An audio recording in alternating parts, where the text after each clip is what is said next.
இருந்தாலும் நேர்களே எல்லா கம்பெனியில் வேலை செய்கிற அந்த மாதிரி பிகர்களுக்கு இவ்வளோ காஸ்ட்லியான சாங்கை போட முடியாது. அதனால கருவாட்டு குழம்பு என் மச்சானுக்கு ரொம்ப பிடிக்கும் அந்த சாங்கை நாங்கள் போடுறோம். அந்த ஊத்துற குழம்பை குடிச்சிட்டு ஒழுங்கா நீ வீட்டில் பார்த்து தூங்குறானாயே என்று சொல்லி நிகழ்ச்சியை இத்துடன் முடித்துக் கொள்கிறேன். எப்படியெல்லாம் பாட்டு கேட்டாங்களோ இல்லையோ, ஆனால் எப்படியெல்லாம் திட்டுவாங்க பார்த்தீங்களா? சரி அதை விடுங்க. இன்றைய பொழுது எப்படி இருக்குன்னு நம்ம ராசி பலனை பார்க்கலாமா?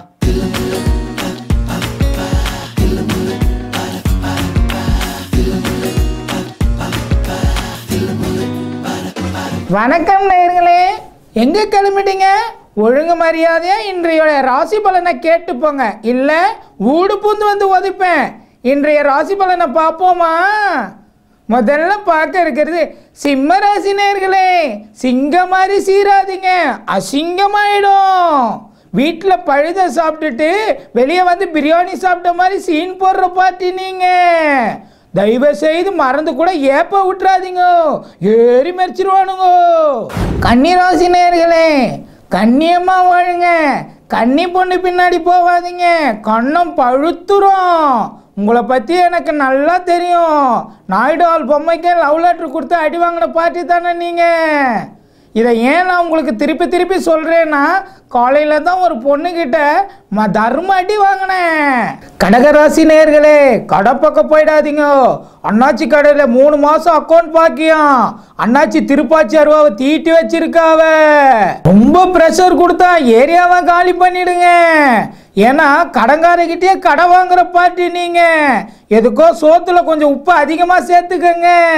கும்பராசி நேயர்களே, கொட்டிக்கிறத குறைச்சிக்கோங்க. எவன் வீட்டு கல்யாணத்துல ஓசி சோறு துன்றதை விட்டுடுங்க. புரட்டாசி மாசம் வந்தா ஒரு நாம கட்டிய வாங்கி 3 நாமத்தை போட்டுன்னு சொம்போட கிளம்பிடுங்க. மறக்காம சொம்புக்கு நாமத்தை போட்டுடுங்க. பேராண்டி, இந்த இன்டர்வியூக்காவது நேரத்தோட போ, வெற்றி கிடைக்கும். அதனாலதான் 9 மணி இன்டர்வியூக்கு 8:45 ரெடி ஆயிட்டேன் பாட்டி. ஹாய் பள்ளி. ஹாய் திருமல, நல்ல சகுனம் தாண்டா. எங்க கிளம்பிட்ட? வழக்கம் போல இன்டர்வியூக்கு தான். டேய், டிவில உன் ராசி பலன் என்ன சொல்றான்னு கேட்டு அதுபடி நடந்துக்க. அப்பதான் வேலை கிடைக்கும். திருமல சொல்றது கரெக்ட் தான். பொட்டிய போடுறேன். போடு போடு. செட் ஆப் பாக்ஸ் வாங்கிட்டியா பாட்டி? ராசி அன்பர்களே, அது ஏன் ராசி தாண்டா. இன்னைக்கு உங்களுக்கு சந்திராஷ்டமம், ரொம்ப ஜாக்கிரதையா இருக்கணும். நண்பர்கள் சொல்வதை கேட்கணும். கேட்டுக்க. 2ஆம் இடத்துல சனி சஞ்சாரம் செய்யறதால வெளியில் செல்வதை தவிர்ப்பது நல்லது. புதிய சந்திப்புகள், பயணங்கள் கூடவே கூடாது. ஐயோ அதெல்லாம் முடியாது, நான் இன்டர்வியூ போகணும். மீதி பயணம் செஞ்சா யமனோட செக்ரட்டரியா இருக்கிற மண் லாரி, உப்ப லாரி, பிரேக் பிடிக்காத தண்ணி லாரி இவையெல்லாம் வந்து மோது யோகம் உண்டாகும். பேராண்டி வேணாண்டா, இன்னைக்கு நீ போக வேணாண்டா.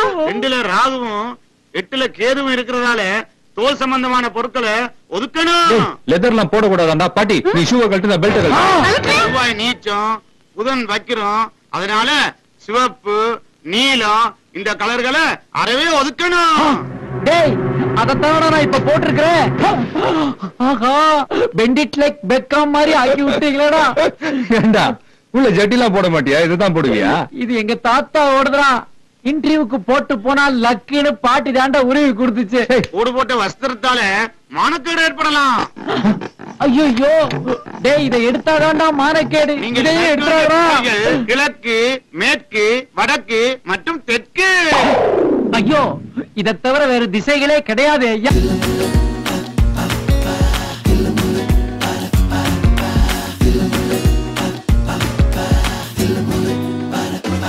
ரிஷப ராசி நேயர்களே, திருட்டு பால் கறக்காதீங்க, மாடு முட்டிடும்.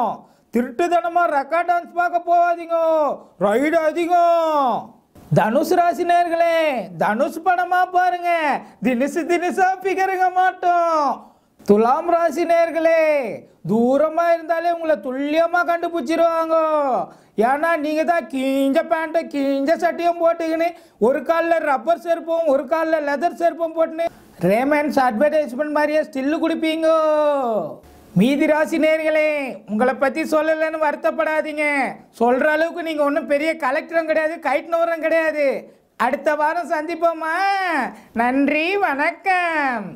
இப்படி ஒரு ராசி பலன் நீங்கள் தெரிஞ்சுக்கணுமா? ராசியை விட்டு உங்கள் உழைப்பை நம்புங்கப்பா, போங்க பாஸ். ஸோ அடுத்ததான் நம்ம செக்மெண்ட்டில் பார்க்க போகிற நிகழ்ச்சி கேட்டிங்கன்னா திரை விமர்சனம்.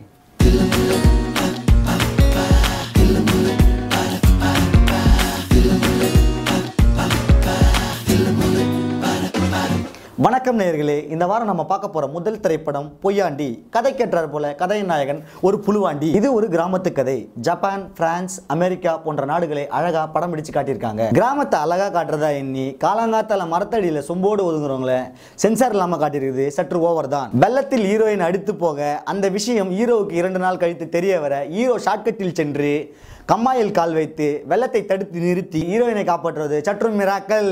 படத்தின் டைலாக் சத்தத்தை விட பம்பை, உடுக்கை, நயாண்டி மேல சத்தங்கள் தான் அதிகம். கிராமத்தில் அரைக்கால் டவுசரோடு வேட்டியை மடித்து கட்டி கொண்டு திரியும் ஹீரோ கடைசியில் அமெரிக்க அதிபரின் அக்கா மகன் என்ற உண்மையை சொல்ல படத்தின் மிகப்பெரிய ட்விஸ்ட். பொய்யாண்டி ஒரு பொறி உருண்டை. அடுத்து நாம பார்க்க போற திரைப்படம் கும்பிட்டுக்கிறோம் சென்னை. ஓப்பனிங் சீன்ல சென்னை ஏர்போர்ட்டை காட்டுறாங்க. அமெரிக்கா போறாரு ஹீரோ. அங்க வெள்ளை மாளிகையில் வெள்ளை அடிக்கிறது தான் வேலை. இவர் வேகத்தை பார்த்துட்டு அமெரிக்கா உளவுத்துறையில கமாண்டா வேலை கிடைக்குது. அங்க ஒரு முக்கிய குறிப்பு இவர் கிடைக்குது. அதாவது ஒரு அழகான பொண்ணு ஆள் இல்லாம அலையுதுன்னு கேள்விப்பட்ட ஹீரோ அவங்கள துரத்தி லவ் பண்றாரு. இதை பாராட்டி ஐநா சபையிலும் அவார்டு வாங்குறாரு. மற்றபடி சென்னையில கூவம், குப்பமேடு, ஒயின் ஷாப்பு, கட்டண கழிப்பிடம் ஆகிய இடங்களை அழகா காட்டியிருக்காங்க. படத்துல பாட்டு சத்தத்தை விட பஸ், லாரி, ஆட்டோ, 2 வீலர் சத்தம் தான் அதிகமாக கேட்குது. கதை என்னவென்று கேட்ட ரசிகர்களிடம் ஒரு கவரை கொடுத்து வீட்டுக்கு போய் படிக்க சொல்வது ஒரு புது யுத்தி. மொத்தத்தில் கும்பிட்டுக்கிறேன் சென்னை ஒரு கும்பமேளா. ஸ்பீட் ஆங்கில படத்தை தமிழில் ரீமேக் செஞ்சிருக்காங்க. இந்த படத்துல என்ன விசேஷம்னா, ஒரிஜினல் படத்துல பஸ் ஓடின வேகத்தை விட இந்த படம் தியேட்டரை விட்டு ஓடின வேகம் தான் ரொம்ப அதிகம். இந்த படத்தில் பஸ்ஸுக்கு பதில் மாட்டு வண்டியை பயன்படுத்தியிருக்காங்க. மாட்டு வண்டி மெதுவாக ஓடினால் பாம் வெடித்து விடும் என்பதால் ஹீரோ மாடுகளிடம் மெதுவாக ஓடச் சொல்வதும் அதை கேட்ட மாடுகளும் ஓகே என்று சொல்லி ஓடுவதும் விட்டலாச்சியார் படங்களே விழுங்கும் வண்ணம் உள்ளது. அவர்கள் போவதை வில்லன் டிவியில் இருந்து லைவாக பார்த்தபடி இருப்பதும் தனக்கு பிடித்த பாடலை இடையிடையே ரசிக்க சொல்லி போடுவதும் குழப்பத்தை உண்டாக்குகிறது. கிளைமேக்ஸில் கெஸ்ட் ரோலில் வரும் கிராமராஜன் பாட்டு பாடி மாடுகளை மயக்கி வண்டியை நிறுத்துவது பெருத்த ஏமாற்றம். மொத்தத்தில் ஸ்பீட் ரொம்ப ஸ்லோ. அடுத்து நம்ம பார்க்க போறது ஒரு ஆங்கில படம். ஆனஸ்ட் பூரான் ஈராக் போறான். ஈரான்லேருந்து கிளம்பி வர பூரான் ஈராக்காரன் ஒருத்தனை கடிச்சிருது. அதனால அவர் உடம்பு தண்டு தண்டா வீங்கிடுது. எவ்வளோ மருந்து சாப்பிட்டோம் சரிப்படுத்த முடியாது அவரை கடைசியில் குணப்படுத்த வராது நம்ம இந்திய சயின்டிஸ்ட் ஹீரோ. எல்லா வகையான மூலிகையும் பயன்படுத்தி ஈராக்காரனுக்கு சரியாகவும் போகுது. அதனால அமிர்தாஞ்சன் தைலம் தேய்ச்ச உடனே லாஸ்ட்ல குணமாயிடுது. இந்த ஒரு ஐடியாக்காக ஆஸ்கர் விருது டைரக்டர் கிடைக்கலாம்னு அமைஞ்சக்கரையில் இருக்கிற 3 சீட் ஆடுற 3 விஞ்ஞானிங்க பேசிக்கிறாங்க. ஆனா இந்த படம் ஏற்கனவே ராமநாதன் சார் எடுத்த தமிழ் படத்தோட சாயல்னு சொல்றாங்க. மொத்தத்தில் புரான் கடி சற்று வீக்கம் தான். இப்போ நம்ம பார்க்க போறது புது வரவு. இந்த படத்தை ஏற்கனவே தேவையானவர்கள் அலசியதால ரீல் போட்டியே அழிஞ்சிருச்சு. அதனால இத்துடன் விமர்சன குழு கணிக்கும் வரை உங்களிடம் விடைபெறுவது பாலா, ஒளிப்பதிவாளர் முரளியுடன். படத்தோட விமர்சனத்தை பார்த்தீங்க. ஆனா அந்த விமர்சனம் பண்ண அந்த மிராக்கல் மிருகத்தை பார்த்தீங்களா?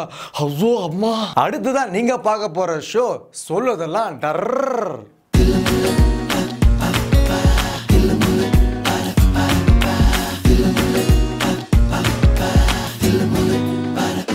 வணக்கம் நேயர்களே, இது உங்கள் சொல்வதெல்லாம் டர் நிகழ்ச்சி. இந்த நிகழ்ச்சியில் நம்ம நாட்டோட முக்கியமான பிரச்சனைகள், அதாவது பாகிஸ்தான் பிரச்சனை, இலங்கை பிரச்சனை, சைனா பிரச்சனை, இப்படி இந்த பிரச்சனைகளை பற்றி நம்ம பேசவே மாட்டோம். புருஷன் பொண்டாட்டி சண்டை, கள்ளக்காதல், நொல்லக்காதல், பொண்டாட்டி ஓடி போயிட்டா, புருஷன் ஏமாந்து போயிட்டா, இப்படி முக்கியமான விஷயங்களை தோல் உரிச்சு காட்டுறது தான் இந்த நிகழ்ச்சியோட ஸ்பெஷாலிட்டி. இந்த நிகழ்ச்சியில் பாதிக்கப்பட்ட ஒருத்தர் வந்திருக்காங்க. அவங்கள நம்ம நேரடியாக அவங்களோட பிரச்சனை என்னன்னு கேட்போம். வணக்கம்மா. வணக்கம் சார். சொல்லுங்கம்மா, நீங்கள் இப்படி பக்கத்தில் வரலாமே, இன்னும் கொஞ்சம் வரலாம். சொல்லுங்கம்மா, என்னம்மா பிரச்சனை உங்களுக்கு? என் கணவரை டைவர்ஸ் பண்ணுறதுக்காக வந்திருக்கேன் சார்.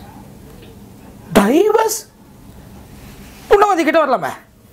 பரவாயில்ல, இருக்கட்டும் சார். இல்லை வாங்க, பரவாயில்ல. சரி சொல்லுங்கள். ஏம்மா, டைவர்ஸ் பண்ணுற அளவுக்கு உங்கள் புருஷன் என்னம்மா பண்ணாரு? கொஞ்சமா நஞ்சமா சார் அவர் பண்ணது. பால் காய்ச்ச தெரியல சார், மிக்சியில் மாவு அரைக்க தெரியல, வெந்நீர் வைக்க தெரியல, ஒரு பாத்திரம் கழுவு தெரியல சார். அதெல்லாம் விடுங்க சார். குழந்தை ஆய் போனா ஆய் கழுவு தெரியல சார்.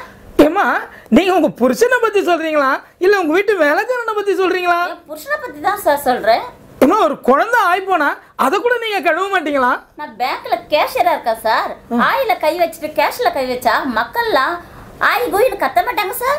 அம்மா ஜனங்க ஆய்வுன்னு கத்துறது இருக்கட்டும்மா, ஆனா இது உங்க குழந்தையோட ஆய் பிரச்சனையாச்சே. சரி அதை விடுங்க சார்.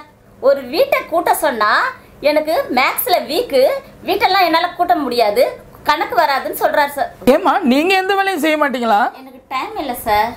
வேலை முடிஞ்சதுக்கு அப்புறமா லேடிஸ் கிளப் மீட்டிங்கு போயிடுவோம் சார். ஆனாலும் 12 மணிக்கெல்லாம் வீட்டுக்குள்ள போயிடுவோம் சார். 12 மணி உங்களுக்கு சீக்கிரமான டைமா? ஆமா சார். மகாத்மா காந்தி என்ன சொல்லியிருக்காரு? என்னம்மா சொன்னாரு? சார் என்னைக்கு ஒரு பொண்ணு தன்னந்தனியா 12 மணிக்கு நடந்து வராளோ அதுதான் சார் சுதந்திரம்னு காந்திஜி சொல்லியிருக்காரு. அதுதான் சார் நான் ஃபாலோ பண்றேன். அவர் எதுக்கு சொன்னாரு, இவங்க எதுக்கு ஃபீல் பண்றாங்க பாத்தீங்களா? நல்ல வேலை இதை கேட்கறதுக்கு காந்தி இல்லையேன்னு நான் சந்தோஷப்படுறேன். ஏமா உன் வீட்டுக்காரர் வேலைக்கு போக மாட்டாரா? அவர் வேலைக்கு போயிட்டா வீட்டுல இருக்கிற வேலையை யார் சார் செய்யுது? ஒரு வேலைக்காரனை வச்சுக்கலாமே. வச்சிருக்கேன் சார். என்னது? மத்த வேலைக்கு சார். ரெண்டும் ஒண்ணுதானே? நேர்களே, இது வரைக்கும் இவங்களோட கஷ்ட நஷ்டத்தெல்லாம் கேட்டோம். இப்போ இவங்க வீட்டுக்காரர் என்ன சொல்றாருன்னு கேட்போமா? வாங்க சார். தள்ளி உக்காரு. ஒன்றும் இல்லைம்மா, நீ அப்படியே உக்காரு. சார் உங்க வைஃப் ஏகப்பட்ட குற்றங்கள் சொல்லியிருக்காங்க, அதை பத்தி நீங்க என்ன நினைக்கிறீங்க? அவங்க சொன்னா கரெக்டா தான் சார் இருக்கும். அவங்க சொன்ன குற்றமே உங்க மேலதான். சார் உங்களுக்கு பால் கூட காசு தெரியாதாமே? யாருக்கு? ஒரு காலத்துல சாராயமே காசு நின்று சார். போலீஸ் கிட்ட மாட்டிருந்தா கூட பரவாயில்ல சார், இவகிட்ட மாட்டின்னு ஆயுள் தண்டனை கைதியா மாட்டின்னு தவிச்சிட்டு இருக்கேன் சார். யாரு யாரு இருக்கட்டும்மா சார், உன்னை காப்பாத்தம்பா. இவ்வளவு நான் எத்தனை பேர்கிட்ட இருந்து காப்பாத்த போறேன்னு தெரியலையே. ஏன் தம்பி, குழந்தை ஆய் போனா கூட நீங்க ஒழுங்கா கழுவ மாட்டீங்களாமே? சார் வெறும் கையில கழுவாத கிளவுஸ போட்டு கழுவ சொல்றா சார். நல்ல விஷயம் தானே தம்பி. சார் கிரிக்கெட் கீப்பர் கிளவுஸ போட்டு கழுவ சொல்றா சார். எப்படி சார் நான் கழுவுவேன்? ஏமா ஒரு மனுஷனை எல்லா வேலையும் ஒரே நேரத்துல செய்ய சொன்னா பாவம் இல்லையா? ஒரே நேரத்துல சோறு குழம்பு கூட்டுன்னு முக்கல குழம்பு இப்படியா கண்ணில் காட்டின? குடிக்கிறாரு சார். குடிப்பியா தம்பி? சார் பழுதுதான் சார் குடிப்பேன், அது கூட நல்லா இருந்தா நாய்க்கு ஊத்திடுவா சார். அவ சந்தேகம் வரப்படுறாரு சார். ஏன் தம்பி, இந்த குழந்தைய போய் சந்தேகப்படலாமா? கையெடுங்க சார்.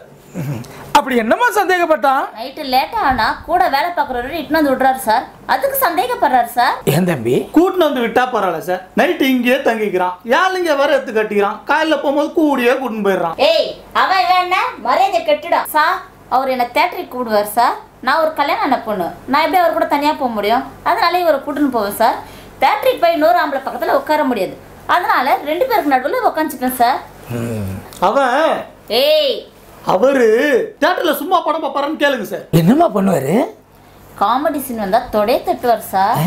சென்டிமெண்ட் சீன் வந்தா மடியில பத்து நடுவார் சார். பேய் சீன் வந்தா கட்டி பிடிச்சிப்பார் சார். ஃபர்ஸ்ட் நைட் சீன் வந்தா தூங்கிடுவார் சார். அப்ப நீ என்ன பண்ணுவ? வெக்கப்பட்டு கண்ணை முடிப்பேன் சார். ஏமா இப்ப என்னமா வேணும் உனக்கு? எனக்கு வேணவே வேணாம் சார், டைவர்ஸ் தான் சார் எனக்கு வேணாம். டேய் நீ என்ன சொல்ற? சார் சார் எனக்கு என் பொண்டாட்டி வேணும் சார். டேய் உனக்கு வெக்கம் மானம் சூடு சொர்ணம் எதுவுமே இல்லையாடா? இல்ல சார். அம்மா இப்போ நீ என்ன சொல்ல வர? எனக்கு வேணவே வேணாம் சார், இந்த பேக் வேணவே வேணாம், எனக்கு டைவர்ஸ் தான் வேணும். டேய் இதுக்கு மேலே உனக்கு மானம் கட்டவிட போடா சிக்பா. நீ வருத்தப்படாதம்மா, உனக்கு ஒரு நல்ல புருஷன் கிடைப்பான், அவன் உன் பக்கத்துலேயே இருப்பான், உனக்கு நல்ல அட்வைஸ்லாம் சொல்லுவான். சரியாம்மா? போகும்போது மறக்காம ஃபோன் நம்பரை கொடுத்துட்டு போம்மா. இன்னைக்கு ஒரு குடும்பத்தை பிரிச்ச சந்தோஷத்தோட நான் வீட்டுக்கு கிளம்புறேன். அங்கே எவனோ என் குடும்பத்தை பிரிச்சிருக்கூடாது. நன்றி வணக்கம். சொல்வதெல்லாம் டர் டர் டர். ஓகேங்க, நம்ம நிகழ்ச்சியில் இப்போ எல்லா ஷோவும் பார்த்துருப்பீங்க. இதுலேருந்து ஒன்று தெரியுங்க, எல்லா பிரச்சனையும் சொல்யூஷன் இருக்குது, ஆனால் அந்த புருஷன் பொண்டாடி பிரச்சனை மட்டும் தெரியவே இல்லைங்க. ஐயோ என் பொண்டாடி முருகு சூட சொன்னாங்க. எல்லாரும் தீபாவளி வாழ்த்துக்கள், நான் வரேங்க.